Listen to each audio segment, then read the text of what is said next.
These were God's appointed feasts, his divine appointments. And he wanted them to be signals for his people. As a matter of fact, in Genesis 1:14, God said, "Let there be lights in the firmament of the heaven to divide the day from the night. And let them be for signs." And the Hebrew word there is oath. And then he says, "and for seasons." And there the Hebrew word is moed. And so when you understand that, firstly, the sun and the moon and the stars, the very first reason God created them were to be for signs.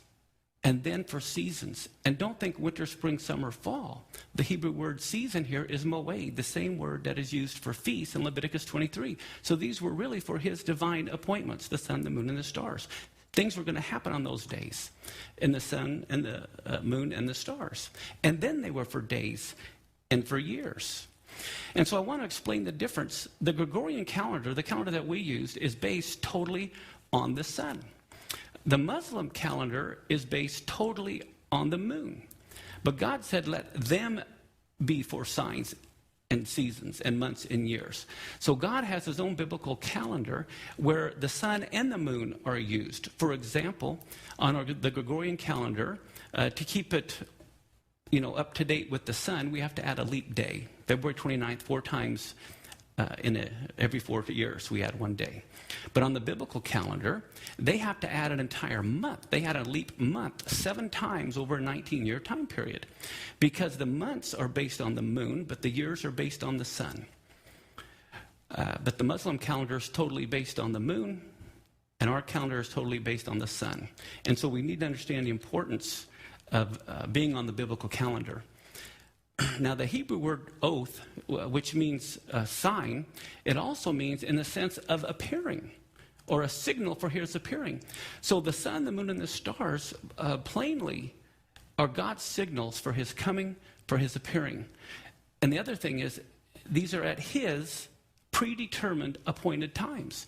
If you remember in Revelation 13:8, it says, "All that dwell upon the earth shall worship him, whose names are not written in the book of life of the Lamb who was slain from the foundation of the world." So God predetermined all of the days, the times, and everything when these things are going to happen. Now, I used to live in Garden City, Kansas, and it was right next to a time zone. And so some of the people lived in Central Time, and some of the people were in Mountain Time. And so they had to have 2 clocks. 1 clock where they would live, but they would drive 5 miles, and now they're in a whole other time zone where they worked.